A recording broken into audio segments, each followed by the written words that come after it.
Imperial Japan did not lose the ability to retreat after Pearl Harbor because retreat was impossible. It lost it because authority made retreat illegible. The contradiction is subtle but decisive. The attack that was meant to secure strategic freedom instead locked Japan's leadership into a narrowing corridor of obligation, where withdrawal became indistinguishable from collapse. Power did not push Japan forward because it had no alternatives. It erased the meaning of alternatives by redefining what authority could survive admitting. In December 1941, Japan was governed by a dense lattice of institutions that diffused responsibility upward while concentrating consequence downward. The emperor reigned as a sacred sovereign, formally above politics, yet indispensable to its legitimacy. Cabinets rose and fell, but policy coherence rested increasingly with the military, specifically the Imperial Army and Navy general staffs, whose autonomy was protected by law and custom.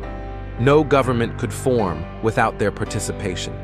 Civilian leaders mediated rather than commanded. Authority existed, but it was fragmented, ritualized, and bound by precedent. Decisions did not flow cleanly, they accumulated. By the late 1930s, Japan was already at war in China, committed by prior decisions that had expanded without clear termination. The conflict consumed resources and prestige simultaneously. Victory was proclaimed repeatedly, yet the war did not end. Each year of fighting increased sunk costs and raised the stakes of justification. Authority learned to explain continuation as necessity. Withdrawal would not have meant simply changing course. It would have meant admitting that prior sacrifices of soldiers, civilians, and imperial honor had been expended without purpose. Power had taught itself that endurance was legitimacy. Pearl Harbor emerged from this terrain. The decision to strike was not a single act of will, but a convergence of institutional pressures. The U.S. oil embargo threatened Japan's operational capacity. The Navy argued that without decisive action, Japan would be strangled slowly, humiliated without combat. The Army, already mired in China, feared loss of initiative. Diplomacy continued even as military plans advanced, not because leaders believed both would succeed, but because no authority could halt momentum without assuming responsibility for failure. War planning became the default expression of seriousness. The attack itself was conceived as a shock sufficient to reset negotiations. But embedded within that conception was an assumption about authority, that decisive violence could restore bargaining position without demanding ideological reversal. This was a misreading of power's own commitments. Once Pearl Harbor was executed, authorities shifted.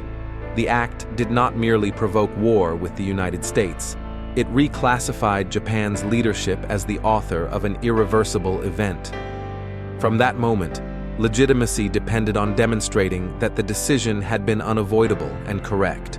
Retreat would retroactively indict the authority that ordered the strike. Inside the Japanese state, this created a closed circuit. Military leaders could not propose withdrawal without undermining the emperor's sanctity, since decisions were framed as being taken in his name.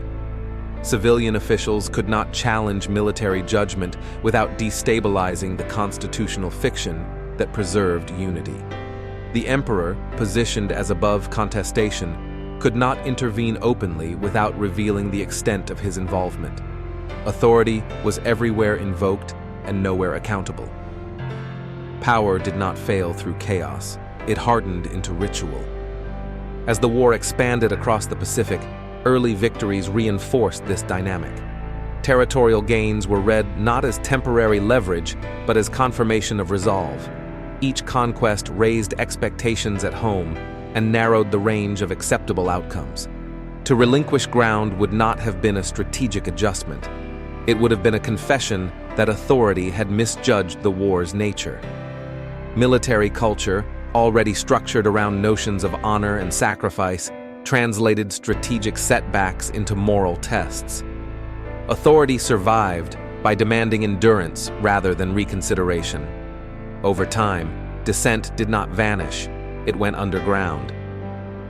Within the Navy and the bureaucracy, individuals recognized the imbalance of resources and the improbability of decisive victory. But authority had no sanctioned language for reversal. There was no procedural mechanism for admitting error at the highest level.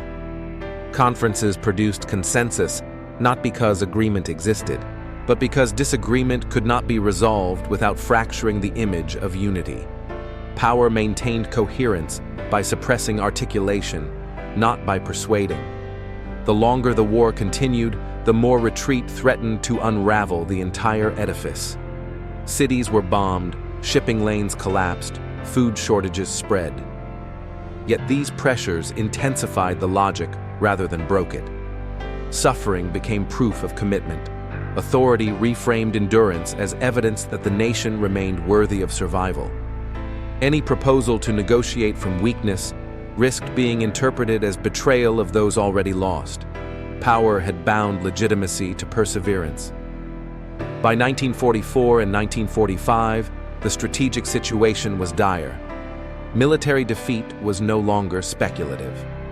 Still, retreat in the form of unconditional surrender remained unthinkable, not because leaders were blind to reality, but because authority could not imagine itself surviving acknowledgement.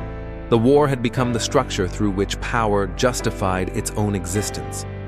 Ending it without a narrative of honor would strip authority of coherence. The fracture emerges here, not as a dramatic collapse, but as a silent impasse. When authority cannot retreat without invalidating itself, what options remain? Is surrender a decision or an erasure? And if power equates legitimacy with infallibility, how does it recognize the moment when continuation itself becomes the greater threat? Even at the end, the process unfolded obliquely. The emperor's intervention after the atomic bombings was framed not as admission of error, but as an act of preservation. Language emphasized endurance, not defeat. Responsibility dissolved into abstraction.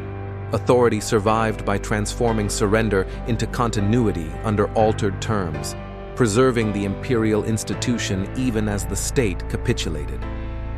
The echo that remains is not one of fanaticism, but of constraint. Imperial Japan did not march forward because it believed endlessly in victory. It did so because authority had constructed a world in which retreat meant annihilation of meaning.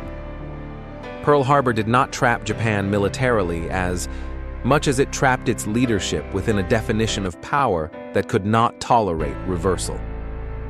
And when authority cannot retreat, it does not simply lose wars. It loses the capacity to decide when wars have already been lost. If this story gave you something to think about, consider subscribing to Timeless Questions. We explore history, philosophy, and the patterns that quietly guide human behavior.